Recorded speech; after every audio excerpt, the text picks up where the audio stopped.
नमस्कार दोस्तों, elite academy रहन के यूट्यूब चैनल पे आप सभी का स्वागत है।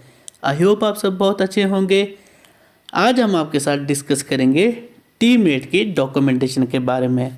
जैसा कि आप सभी को पता है, Himachal Pradesh state electricity board ने 2 दिन पहले टीमेट का रिजल्ट निकाला है और 3 गुना कैंडिडेट को डॉक्यूमेंट वेरिफिकेशन के लिए बुलाया है। तो इसके रिगार्डिंग हमें बहुत सारे कैंडिडेट के मैसेजेस और मेल्स आ रहे थे कि उन्हें आइडिया नहीं है कि किस डॉक्यूमेंट के उन्हें कितने मार्क्स लगेंगे और डॉक्यूमेंटेशन किस प्रकार से होगी। तो हम इस वीडियो में आपको डॉक्यूमेंटेशन की पूरी जानकारी देंगे कि आप कौन कौन से डॉक्यूमेंट के आपको कितने मार्क्स मिलेंगे और आप डॉक्यूमेंटेशन वेरिफिकेशन के लिए कौन से डॉक्यूमेंट लेके जाएं ताकि आप मैक्सिमम मार्क इसमें स्कोर कर पाएँ। तो चलिए शुरू करते हैं आज की वीडियो शुरू करने से पहले जिन लोगों ने चैनल को सब्सक्राइब नहीं किया है वो प्लीज़ हमारे चैनल को सब्सक्राइब करें। मैक्सिमम व्यूअर ऐसे हैं जो वीडियो तो देखते हैं बट चैनल को सब्सक्राइब नहीं करते। सो अगर आपको कंटेंट अच्छा लगे तो चैनल को ज़रूर सब्सक्राइब करें। तो चलिए शुरू करते हैं आज की वीडियो।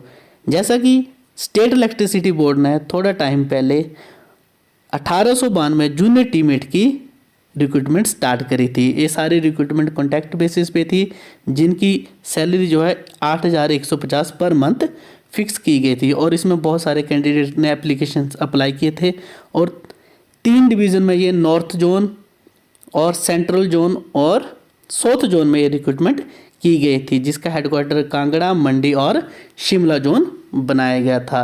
2 दिन पहले रिजल्ट डिक्लेयर हुआ, उसमें 3 गुना कैंडिडेट को डॉक्यूमेंट वेरिफिकेशन के लिए बुलाया गया था। अब उसके लिए जो कैंडिडेट जिनको डॉक्यूमेंट वेरिफिकेशन के लिए नहीं बुलाया गया है और उनके मार्क्स जो है ज़्यादा आए हैं और उनको ये डाउट है कि हमारा सिलेक्शन हुआ है या नहीं हुआ है, तो वो सभी कैंडिडेट 2 दिन इस चीज़ का वेट करें। अगर उनको कॉल नहीं आती है तो आप अपने कंसर्न जो आपका जोन है उसके हेडक्वार्टर में आप कॉल करके पता कर सकते हैं, या फिर आप सूचना के अधिकार के तहत भी इसकी जानकारी प्राप्त कर सकते हैं। अब हम बात करते हैं डॉक्यूमेंट वेरिफिकेशन की। सबसे पहले जो इसका मेन क्राइटेरिया था वो थे 10th के मार्क्स, जिसमें 60 मार्क्स के बेसिस पे कैंडिडेट को डॉक्यूमेंट वेरिफिकेशन के लिए शॉर्टलिस्ट किया गया है। 60 मार्क्स जो 10th के थे, जितने मार्क्स थे उनको 100% के मार्क्स को 60 मार्क्स में कन्वर्ट करके कैंडिडेट को डॉक्यूमेंट वेरिफिकेशन के लिए बुलाया गया है और सारे ही कैंडिडेट जिन्होंने ITI की है उनको शॉर्टलिस्ट किया गया और इसके उनको एब्सोल्यूट 25 मार्क्स मीन जिस भी कैंडिडेट ने ITI की है उसको 25 मार्क्स श्योरली इसमें मिलेंगे। अब बात करते हैं कि कौन से डॉक्यूमेंट आपको डॉक्यूमेंट वेरिफिकेशन में लेके जाने हैं। इसमें सबसे पहला डॉक्यूमेंट है जो कैंडिडेट नोटिफाइड बैकवर्ड एरिया और बैकवर्ड पंचायत से बिलोंग करते हैं उन्हें एग्जाम में 1 मार्क्स दिया जाएगा डॉक्यूमेंट वेरिफिकेशन का और ये सर्टिफिकेट इशू किया जाता है कंसर्न्ड नायब तहसीलदार SDO सिविल मीन SDM के द्वारा ये सर्टिफिकेट इशू किया जाता है। अब बात करते हैं बैकवर्ड एरिया और बैकवर्ड पंचायत होती क्या है, क्योंकि बहुत से कैंडिडेट को यही पता नहीं है कि उनकी पंचायत बैकवर्ड एरिया या बैकवर्ड पंचायत में आती है या नहीं आती है। तो हिमाचल प्रदेश गवर्नमेंट ने ओवरऑल हिमाचल में बहुत सारी पंचायत और एरिया ऐसे हैं जिन्हें नोटिफाई किया है एज ए बैकवर्ड एरिया और बैकवर्ड पंचायत। हमने उसका लिंक आपको डिस्क्रिप्शन में दिया है, आप डिस्क्रिप्शन बॉक्स में जाके बैकवर्ड एरिया और बैकवर्ड पंचायत की लिस्ट में अपनी पंचायत का नाम चेक कर सकते हैं। अगर आपकी पंचायत उस लिस्ट में आती है तो आपको इस डॉक्यूमेंट वेरिफिकेशन में उसका 1 मार्क्स मिल जाएगा। दूसरा सर्टिफिकेट है लैंडलेस फैमिली और family having land less than 1 hectare. जिन लोगों के पास लैंडलेस का सर्टिफिकेट होगा या फिर जिनकी लैंड 1 हेक्टेयर से कम होगी। अब बहुत सारे कैंडिडेट को 1 हेक्टेयर का आइडिया नहीं होगा, तो 1 हेक्टेयर में जिन लोगों की लैंड जो है लगभग 20 कनाल से कम है, 20 कनाल मीन लगभग 400 मरले, जिनकी 20 कनाल से लैंड कम है।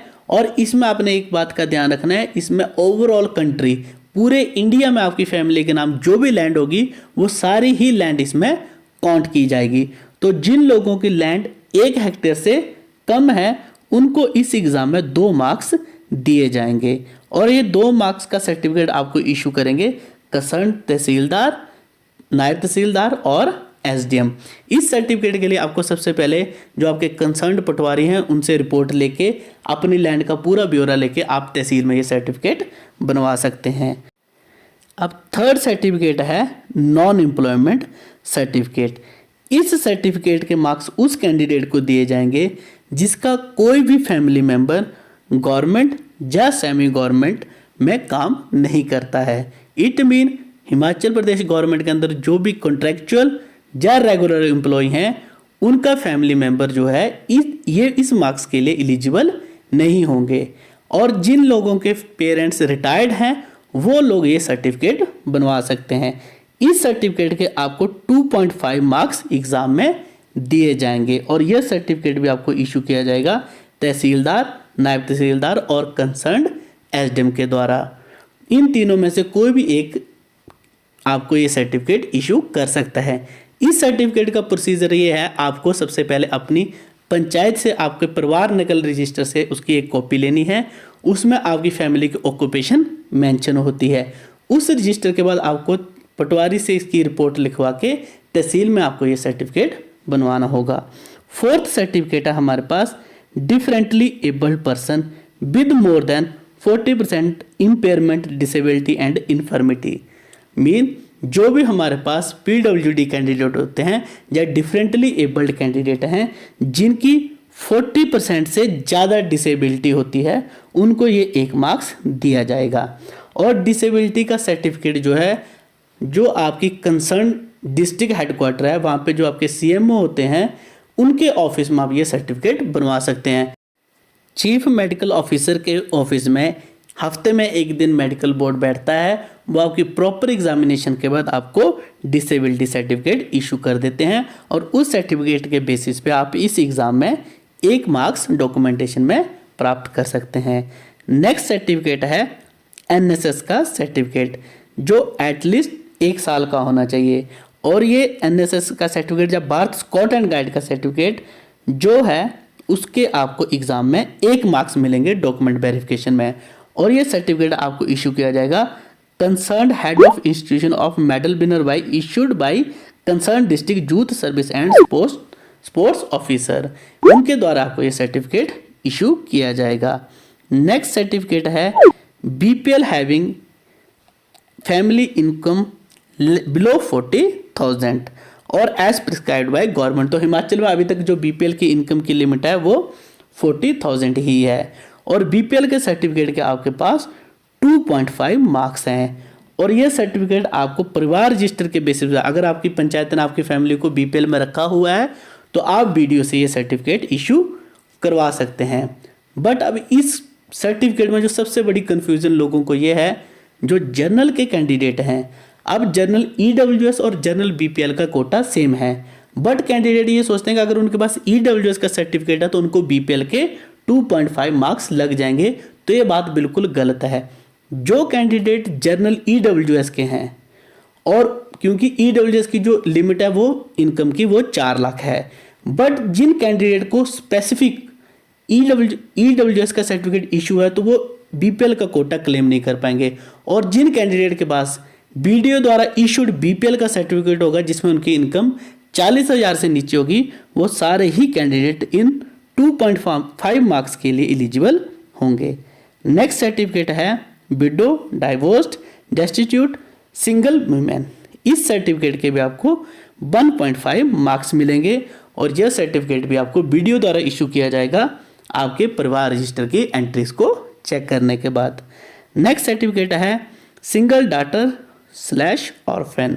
इस सर्टिफिकेट का भी एग्जाम में 1 मार्क्स है और ये मार्क्स सर्टिफिकेट भी आपको कंसर्न्ड BDO द्वारा इशू किया जाएगा परिवार रजिस्टर की प्रॉपर एग्जामिनेशन के बाद। लास्ट सर्टिफिकेट जो है इसमें है एक्सपीरियंस का। एक्सपीरियंस के आपको इस एग्जाम में 2.5 मार्क्स मिलेंगे। मीन जिन कैंडिडेट को इस पोस्ट से रिलेटेड 5 साल का एक्सपीरियंस है गवर्नमेंट या सेमी गवर्नमेंट में। अब गवर्नमेंट और सेमी गवर्नमेंट में अगर आपको कंफ्यूजन है, गवर्नमेंट का तो क्लियर है जो गवर्नमेंट के डिपार्टमेंट है। सेमी गवर्नमेंट में वो डिपार्टमेंट आता है जिसमें गवर्नमेंट का या शेयर होता है या गवर्नेंस गवर्नमेंट द्वारा की जाती है, जैसे कॉरपोरेशन या कई लिमिटेड फर्म्स होती हैं। अगर उन सभी फर्म्स में या गवर्नमेंट के किसी और डिपार्टमेंट में आपको टीममेट की या हेल्पर की पोस्ट से रिलेटेड वर्क एक्सपीरियंस है तो आपको हर कंप्लीट 1 साल के आपको 0.5 मार्क्स मिलेंगे। मीन अगर अपने 2 साल का एक्सपीरियंस है तो आपको 1 मार्क्स मिलेगा, अगर आपके पास 3 साल का एक्सपीरियंस तो आपको 1.5 मार्क्स मिलेगा, 4 साल के एक्सपीरियंस पे आपको 2 मार्क्स मिलेंगे और अगर आपके पास 5 साल का एक्सपीरियंस हो तो आपको ये पूरा ही 2.5 मार्क्स मिलेंगे। और ये सर्टिफिकेट आपको इशू किया जाएगा जिस concerned government semi government organisation का आपके पास एक्सपीरियंस है उसी के द्वारा ही ये सर्टिफिकेट इशू किया जाएगा। और आपने इस बात का ध्यान रखना है जो भी प्राइवेट एक्सपीरियंस आप देंगे वो एक्सपीरियंस इसमें मान्य नहीं होता है। तो अगर आपके पास गवर्नमेंट सेमी गवर्नमेंट का एक्सपीरियंस है तो आप तभी उस सर्टिफिकेट को लेके जाइए। तो ये थी इस एग्ज़ाम के 15 मार्क्स का पूरा क्राइटेरिया और 10th के ITI के और इन 15 मार्क्स को डाल के फाइनल मेरिट जो आपकी 100 मार्क्स से निकाली जाएगी और 100 में से टॉप के जो कैंडिडेट होंगे उनको इस पोस्ट के लिए सिलेक्ट किया जाएगा। अगर आपको इस वीडियो के रिगार्डिंग डॉक्यूमेंटेशन के रिगार्डिंग कोई भी क्वेश्चन है तो आप हमें कमेंट बॉक्स में कमेंट कर सकते हैं या फिर eliteacademyrehan@gmail.com पे मैसेज कर सकते हैं या फिर हमारे फेसबुक और इंस्टाग्राम पे आप हमें फॉलो करके मैसेज करके अपनी क्वेरी भेज सकते हैं। आई होप आपको वीडियो अच्छी और इन्फॉर्मेटिव लगी होगी। अगर आपको वीडियो पसंद आई है तो वीडियो को लाइक एंड शेयर करें और जो लोग फर्स्ट टाइम हमारे चैनल को विजिट कर रहे हैं वो हमारे चैनल को सब्सक्राइब करें। बेस्ट ऑफ लक सभी कैंडिडेट को उनकी डॉक्यूमेंट वेरिफिकेशन के लिए। अगर आपको कोई भी डॉक्यूमेंट का फॉर्मेट या कोई कन्फ्यूजन होगी तो आप हमें कॉन्टैक्ट कर सकते हैं। धन्यवाद।